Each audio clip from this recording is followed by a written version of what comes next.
Hello નમસ્કાર વિદ્યાર્થી મિત્રો, વેદ ડિજિટલ એજ્યુકેશનમાં આપનું હાર્દિક સ્વાગત છે। આજે આપણે ધોરણ 7 વિષય વિજ્ઞાન પ્રકરણ 3 જેની સ્વ અધ્યયન પોથીનું 100% ટાઈપિંગ સાથે સંપૂર્ણ સોલ્યુશન જોવાના છે। તો ખાસ વિદ્યાર્થી મિત્રો, ચેનલમાં નવા હોય તો ચેનલ સબસ્ક્રાઇબ કરો, બાજુમાં બેલ આઇકનને પ્રેસ કરો જેથી તમને અવનવા વિડીયોની માહિતી નોટિફિકેશન મળી શકે। વિડીયો લાઈક કરો, તમારા મિત્રો દોસ્તોને શેર કરો। તો ત્રીજું ચેપ્ટર છે ઉષ્મા। પ્રશ્ન 1, નીચે આપેલા પ્રશ્નો માટે સાચો જવાબ પસંદ કરી ખાનામાં લખો। તો નીચે પૈકી કયો પદાર્થ ઠંડો હોતો નથી? તો તરત જ બનાવેલી ચા ગરમ હોય છે। પાત્ર A માં ગરમ પાણી, પાત્ર B માં ઠંડુ પાણી, પાત્ર C માં હુંફાળું પાણી। હવે પાત્ર A માં ડુબાડેલો હાથ પાત્ર C માં મૂકે એટલે શરૂઆતમાં આપણે ઠંડો જ લાગશે।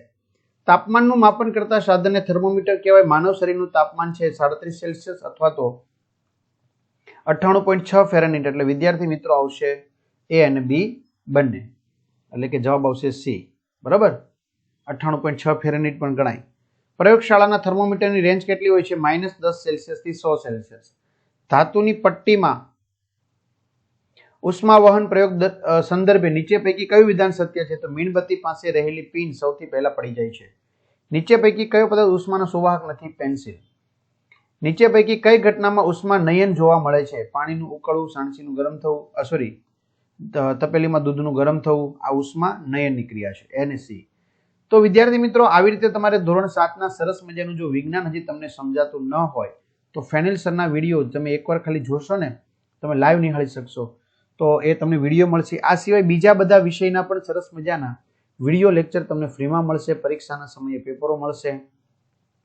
તો આ બધું તમને આપણી વેદ ડિજિટલ એજ્યુકેશન નામની એપ્લિકેશન, જે ગૂગલ પ્લે સ્ટોર કે જ્યાંથી તમે ગેમ ડાઉનલોડ કરો છો, બરાબર, તો ત્યાંથી તમને મળશે, જેમાં 3 થી 12 ધોરણના તમામ વિષયના વિડીયો લેક્ચર, સ્વાધ્યાય અભ્યાસની સમજૂતીના વિડીયો, પરીક્ષા માટે ઉપયોગી મટીરીયલ, પેપરો, પરીક્ષાના જુદા જુદા જિલ્લાના પેપરો સમજૂતી સાથે, સ્વાધ્યાયન પોથી, પ્રોજેક્ટ પ્રવૃત્તિ બુક, આ બધું ગૂગલ પ્લે સ્ટોર કે જ્યાંથી આપણે ગેમ ડાઉનલોડ કરીએ છીએ, તો ત્યાં જઈને આપણી વેદ ડિજિટલ એજ્યુકેશન નામની એપ્લિકેશન ડાઉનલોડ કરવાની।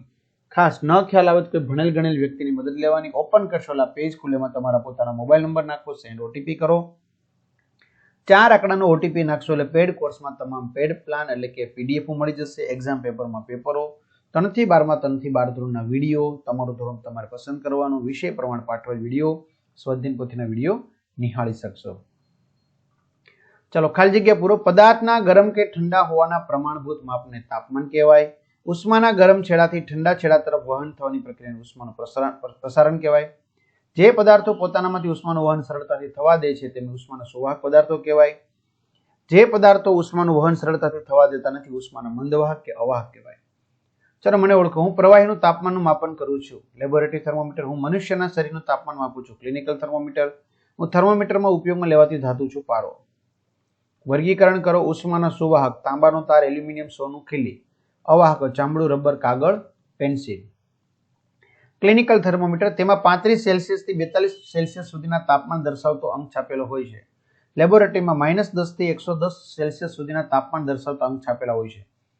ક્લિનિકલમાં ખાંચ હોય છે, લેબોરેટરીમાં ખાંચ હોતી નથી। ક્લિનિકલ શરીરનું તાપમાન માપવા માટે વપરાય છે, લેબોરેટરી પદાર્થનું તાપમાન માપવા માટે વપરાય છે। ચલો ઉષ્મા વહન અને ઉષ્મા નયન। ઉષ્મા વહનમાં ગરમ થયેલા અણુઓ સંપર્કમાં રહેલા અણુને ગરમી આપે છે। ગરમ થયેલો અણુ પોતે સ્થાનાંતર પામતો નથી, જ્યારે ઉષ્મા નયનમાં ગરમ થયેલા અણુઓ હલકા બની સ્થાનાંતર પામે છે અને તેનું સ્થાન ઠંડા અણુઓ લે છે। આમ અણુઓના સ્થાનાંતરની ગરમી પ્રસરે છે, જેમ કે ગરમ દૂધ કરવું। ઘન પદાર્થોમાં ઉષ્મા વહનની ક્રિયા થાય છે, જ્યારે પ્રવાહી અને વાયુમાં ઉષ્મા નયનની ક્રિયા। ઉષ્મા નયન, ઉષ્મા વિકિરણ। ઉષ્મા નયનમાં ગરમ થયેલા અણુઓ હલકા બની સ્થાનાંતર પામે અને તેમનું સ્થાન ઠંડા અને અણુઓ લે છે, અને આમ અણુઓમાં સ્થાનાંતરથી ગરમી પ્રસરે છે। જ્યારે ગરમ પદાર્થમાંથી ગરમી માધ્યમને ગરમ કર્યા સિવાય સીધી દૂર રહેલા ઠંડા પદાર્થને મળે છે। તપેલીમાં પાણીનું ગરમ થવું, સૂર્યની ગરમી મળવી। પ્રશ્ન છે, માગ્યા મુજબ જવાબ આપો। ડોક્ટરના થર્મોમીટરથી ઉકળતા પાણીનું તાપમાન માપી શકાય કે કેમ? તો વિદ્યાર્થી મિત્રો જવાબ આવશે ના, તો એનો જવાબ આપણે લખેલો છે। ઉનાળામાં લોકો શા માટે હિલ સ્ટેશન પર ફરવા જાય છે? તો એનો પણ તમને જવાબ લખેલો છે, જે તમે વિડીયો પોઝ કરીને લખો જ છો। ઉનાળામાં શા માટે સુતરાઉ કાપડના વસ્ત્રો પહેરવામાં આવે છે? જે આગળ જતા ધોરણ 9માં પહેલા પાઠમાં પણ આવશે। કાળા રંગના પાત્રમાં પાણી શા માટે ઝડપથી ગરમ થાય છે? કારણ કે એ ઉષ્માનું શોષણ કરે છે। કુકરનો હાથો શા માટે એબોનાઇટનો રાખવામાં આવે છે, જે ઉષ્માનો અવાહક છે? દરિયાઈ લહેર કેવી રીતે ઉત્પન્ન થાય છે? થર્મોમીટરનું માપન કરતી વખતે કઈ કઈ બાબતોને કાળજી રાખવી જોશે, ધ્યાનમાં લેવી જોઈએ? દરિયા કિનારેના વિસ્તારમાં સમ વાતાવરણ શા માટે હોય છે અને વેન્ટિલેટર શા માટે ઉપરની તરફ રાખવામાં આવે છે, એક્ઝિટ બારી, બરોબર? ચાલો, નીચે આપેલા પ્રયોગનું વર્ણન કરો. ધાતુની પટ્ટીમાં ઉષ્માનું વહન દર્શાવતો પ્રયોગ, તેમાં હેતુ, સાધન, સામગ્રી, આકૃતિ, પ્રાયોગિક કાર્ય, બરાબર, કઈ રીતે આપણે પ્રયોગ કરવાનો છે તે, અવલોકન અને નિર્ણય. ત્યાર પછી પાણીમાં થતું ઉષ્મા નયનની આકૃતિ, હેતુ, સાધન, સામગ્રી, આકૃતિ, પ્રાયોગિક કાર્ય, અવલોકન અને નિર્ણય. પાણી સામાન્ય રીતે ગરમ થાય છે. જુદા જુદા પદાર્થોમાં ઉષ્માનું વહન દર્શાવતો પ્રયોગ, હેતુ, સાધન, સામગ્રી, આકૃતિ, પ્રાયોગિક કાર્ય, અવલોકન, નિર્ણય. તો આ રીતે વિદ્યાર્થી મિત્રો સરસ મજાનું સોલ્યુશન થઈ જાય. જો આમ તો બધું ફાઇનલી સરસ સમજાવ્યું છે એટલે આપણે ઝડપથી લઈ લીધેલું છે, બરાબર? તો તમે કમેન્ટ કરી શકો છો. આ વિડીયો કેવો લાગ્યો તમારા મિત્રો દોસ્તોને જાણ કરો. ચેનલમાં ન હોય ચેનલ સબસ્ક્રાઇબ કરો. અહીં સુધી રાખીએ. અસ્તુ. જય હિન્દ, જય ભારત.